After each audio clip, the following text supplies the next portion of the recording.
আমাদের লাগবে সুজি, এটা হলো ময়দা, চালের গুঁড়ো আর মাখা সন্দেশ।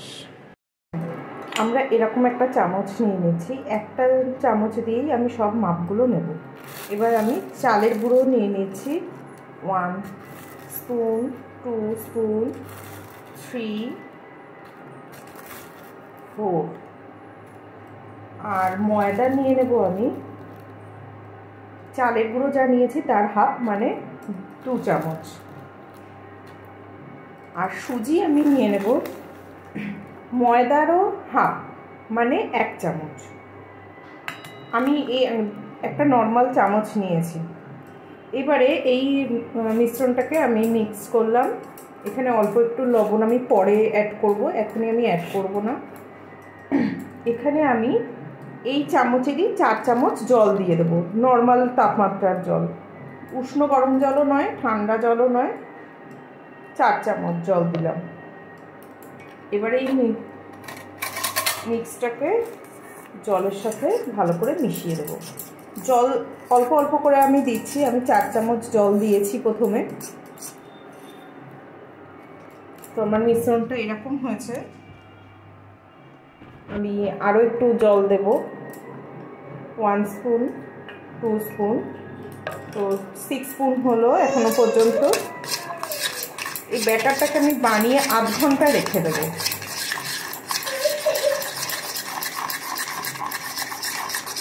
আমার মনে হচ্ছে আর একটু জল লাগবে, 6 স্পুন জল দিয়েছি, 7, 8, মানে পুরো 1 কাপ জল লাগলো। আমি যে চামচের মাপ নিয়েছি সেই চামচের 8 চামচ, মানে আমি যা চালের গুঁড়ো নিয়েছি চালের গুঁড়ো ঠিক ডবল।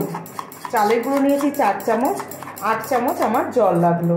তাতে গিয়ে আমার মিশ্রণটা আমার এরকম এসছে। এবার এই অবস্থাতে আমি আধ ঘন্টা রেখে দেব। প্রায় আধ ঘন্টা পরে, ম্যারিনেট করে আধ ঘন্টা পরে সামান্য একটু লবণ আর সামান্য একটু বেকিং সোডা দিয়ে দিচ্ছি। বেকিং পাউডার আর লবণ দিয়ে ভালোভাবে আমি মিক্স করে নিচ্ছি।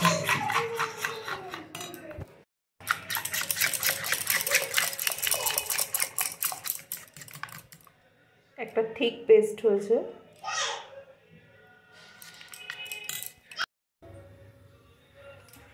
আমি এটাকে প্রিহিট করে অল্প তেল দিয়ে দিচ্ছি।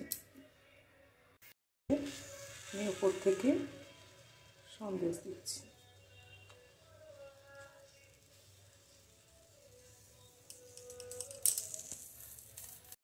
আস্তে আস্তে এটাকে মুড়ে দিচ্ছি।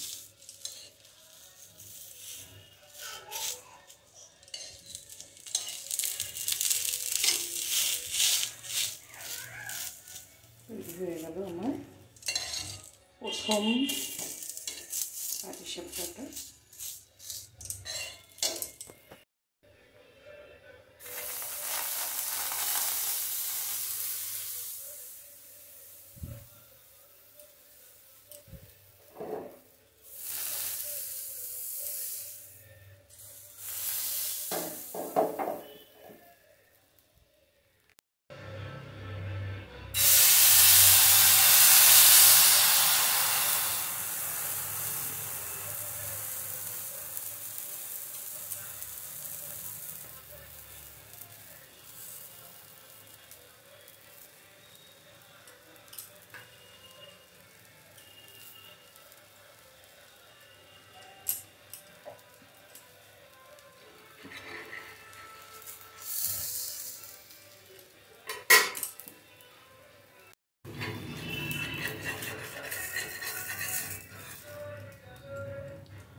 আচ্ছা, কিছুটা বাকি অংশটা আমি কিছুটা পাটালি দিয়ে দেবো।